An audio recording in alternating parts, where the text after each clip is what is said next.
Budget में राज्यों के साथ भेदभाव पर इंडिया ब्लॉक के सीएम एकजुट, नीति आयोग की बैठक का करेंगे बहिष्कार। बजट पर विपक्ष पर लगातार सरकार हमलावर है और संसद में उसे घेरा जा रहा है। इंडिया ब्लॉक के राज्यों के मुख्यमंत्री 27 जुलाई को होने वाली नीति आयोग की बैठक का बायकॉट करेंगे।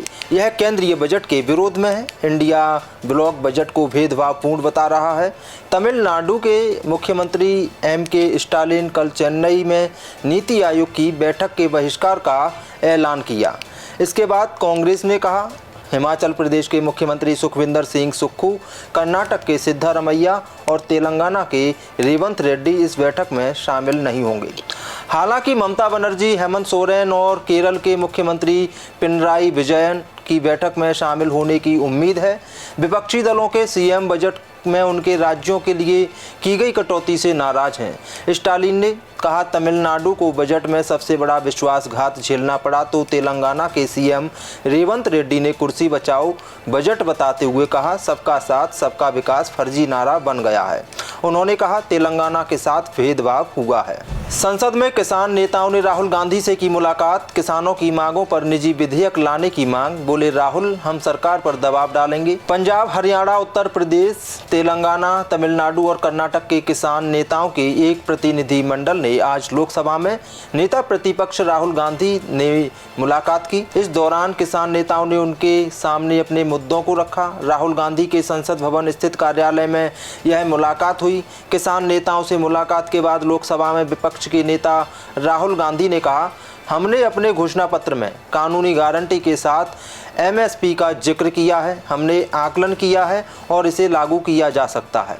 हमने अभी एक बैठक की जिसमें तय किया गया कि हम इंडिया गठबंधन के दूसरे नेताओं से बात करेंगे और सरकार पर दबाव डालेंगे कि देश के किसानों को एमएसपी की कानूनी गारंटी दी जाए।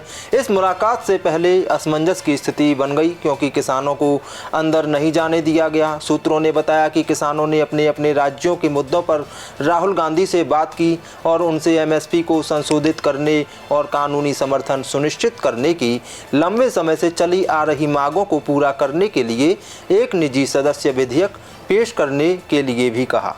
बिहार में पेपर लीक मामले में सरकार लाई सख्त कानून, 1 करोड़ रुपए जुर्माना और 10 साल की जेल। बिहार में अब कोई अपराधी किसी परीक्षा का पेपर लीक करने से कम 10 बार सोचेगा। नीतीश कुमार सरकार ने अब पेपर लीक को बेहद गंभीरता से लेते हुए एक नया कानून बना दिया है। इस कानून के तहत पेपर लीक करने वालों पर भारी जुर्माने के साथ साथ सजा का भी प्रावधान है। बिहार लोक परीक्षा अनुचित साधन निवारण विधेयक पास हो गया है। इस विधेयक के पास होने के बाद अब राज्य में किसी भी परीक्षा के प्रश्न पत्र लीक करने वालों के कड़ी सजा मिलेगी। इसमें 10 साल की सजा और 1 करोड़ जुर्माने के अलावा दोषियों की संपत्ति जब्त करने का भी प्रावधान है। हाल ही में हुए नीट यूजी पेपर लीक मामले ने पूरे देश के सामने परीक्षाओं में गड़बड़ियों पर सवाल उठाए। खास बात ये रही कि ये पेपर लीक मामले के तार दिल्ली, बिहार समेत कई राज्यों से जुड़े हुए हैं। माना जा रहा है कि बिहार सरकार द्वारा लाया गया यह सख्त कानून पेपर लीक मामलों में लगाम लगाएगा। जया बच्चन ने बजट 2024 को बताया ड्रामा, कहा कागजों पर रखे गए वादे कभी लागू नहीं होंगे। केंद्रीय वित्त मंत्री निर्मला सीतारमण ने कल लोकसभा में वित्त वर्ष 2024 और 25 के लिए बजट पेश किया था। उन्होंने अपने शुरुआती भाषण में कहा था कि हमारा ध्यान गरीब महिलाओं, युवाओं और अन्नदाता पर है। इसे लेकर बॉलीवुड की मशहूर अभिनेत्री और राजनीतिज्ञ जया बच्चन ने इस बजट पर अपनी तीखी प्रतिक्रिया साझा की है। उन्होंने केंद्रीय बजट 2024 को केवल एक ड्रामा बताया और कहा कि उन्हें पूरा भरोसा है कि बजट पेश करने के दौरान किए गए वादे कभी लागू नहीं होंगे। आपको बता दें कि जया बच्चन अपने कटुभाषी व्यक्तित्व के लिए जानी जाती हैं और वह सार्वजनिक रूप से अपनी असली पहचान रखने से कभी नहीं कतराती हैं। वह विभिन्न विषयों पर निडरता से अपनी राय व्यक्त करती हैं। अपने करियर के दौरान वे एक अभिनेत्री और राजनीतिज्ञ के रूप में वह सामाजिक मुद्दों, महिलाओं के अधिकारों और भारतीय फिल्म इंडस्ट्रीज के बारे में बहुत कड़वा बोलने वाली रही हैं। सलमान के घर फायरिंग केस में हुई पहली सुनवाई। कोर्ट ने कहा, आरोपियों के खिलाफ मिले हैं पुख्ता सबूत। 14 अप्रैल को बॉलीवुड के भाईजान सलमान खान के घर हुई फायरिंग ने फिल्म इंडस्ट्रीज के सभी लोगों का दिल दहला दिया था, जिस केस में कई महीने से जांच चल रही थी। वहीं अब तक इस मामले में करीब 5 लोगों की गिरफ्तारियां भी हो चुकी हैं। इसके बाद सोमवार को पहली बार इस मामले की कोर्ट में सुनवाई हुई है, जिसमें सरकारी वकील जय सिंह देसाई कोर्ट में पेश हुए थे।